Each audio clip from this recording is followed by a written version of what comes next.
So, ayan na nga po, mapagpalang araw po.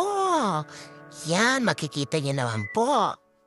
Talagang inuuna na namin po ang paglamon bago ang chismes. Yan po ang pinagbago namin sa aming mga pang-araw-araw na gawain. Ninuunam na po ang lalamunin kaysa sa chismes. Dahil sa mga panahong ito po ay matumal po ang mga chismes. Kaya yan, ito na muna ang inuuna namin po. At yan na nga po, sumampan na ang mahal naming Ena at nakasunod agad si Tiktuki. Yan. Yan po. Alam niyo naman po ngayon, sa panahong 5:30 na ngayon ay mga 5:50 na po kami makakasagap dito ng mga chismis po. Yes po, napakatumal po ng chismis po. Siguro po dahil magpapasukan, kaya matumal ang chismis. Yes po, may correction po yan sa pasukan. Dahil ang mga chismis po namin ay hindi makabangon agad po. Yes po, yalap tumalon na nga na mahina ang bagsak ang aming mahal na ina. Dahil po ang papasukan, matuwal po siguro ang chismis talaga ngayon. Kasi ang mga aming itichismis ay kung hindi pag maglalabas po talaga at nag-iisip-isip po yan sa kanilang higaan po. Yes po.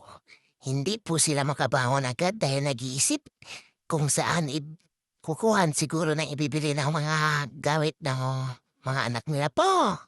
Yan ang amin aninadug na si Dugdug ay nakahega. Yan po. At yan na nga po si Tiktuki agad. Yan. Talagang medyo tinatamad po. Kasi nga po ang mga ikikismis po namin ay talagang nagmuni-muni pa siguro yan sa mga higaan nila at hindi gising agad. Doon na lang po siguro sila nagsasatsatan ng mga chismis. Doon po siguro kayo makakarinig ng chismis kung yan at bumaba na mahina ang bagsak ng paa. Gaya nga po ng sinasabi ko, baka nga po doon na kami makakasakap ng chismis pag pumasok mismo kami sa loob ng bahay nila po siguro pa. Kasi po talagang hindi pa bumabangon at siguro ay nagmuni-muni kung saan kukuha ng pambili ng mga gamit ng mga estudyante nila po. Kasi nga po magpapasukan na nga po. Kaya ang tumal po talaga ng chismis po. Ang mga nagtitinda ay natutumalan sa mga tinda nila. Kami rin po ay natutumalan sa mga itichismis mo namin po. Siguro po ay pag pumasok kami mismo sa bahay nila at tumabi dun sa higaan nila, doon lang kami talaga siguro makakagsaga po ng chismis po. Sa ngayon po talaga yan. Yan po ang aming mahal na ina at talagang medyo nalupay-pay po. Yan. Yan po at medyo parang aakit na po yan sa beranda. Dahil parang mukha talagang walang nasagap po. Yan. Kahit gawin niya ng amplifier yung tinga niya ay talagang walang masagap po. Yan po. Yan at pumasok na nga po ang aming mahal na ina. Ito na lang po si Tiktuki po. Yan. Kung titingin niyo po si Tiktuki ay medyo talagang nalulupay-pay po ito. Hindi lang po halata kasi katatapos lang po niyang kumain ng almusal po. Kaya yan medyo butog-butog pa to siya. Ibig sabihin po ng butog-butog medyo namumurok po ang kanyang tiyan dahil sa kabusugan po. Yes po. Yan at pumasak na nga po si Tiktuki. Sinasabi na nga matumal po talaga ngayon. Sa totoo lang po, pumasok lang siya at hindi po naman dinididma o na-offend na naman. Hindi naman po ito na-offend. Talagang wala po talaga, matumal po talaga ang chismis po. Yes po.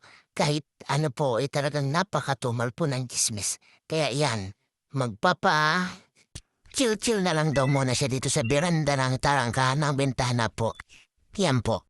At ito na nga po ang aming koldapya. Yan. Hindi ko alam kung ano ang nararamdaman po nito ngayon, pero parang nag-ano po sa pinto. Yan. Parang may may aktibidades na gagawin po ito. Yan po. Yan. Medyo busy po siya ngayon. Yan. Parang gusto na nga pong lumabas ng pinto. Yan. Yan po, at ang kanyang ina po, yan po. Siya ang inaatupag ng kanyang ina ngayon dahil nga po matumal ang kismis po. Yan ang kanyang ina, yan. Nag-i-exercise na lang po siguro. Yan po si Kateng, nag-i-exercise na ngayon, yan walang inaatupag at kay si Kuratya, yan.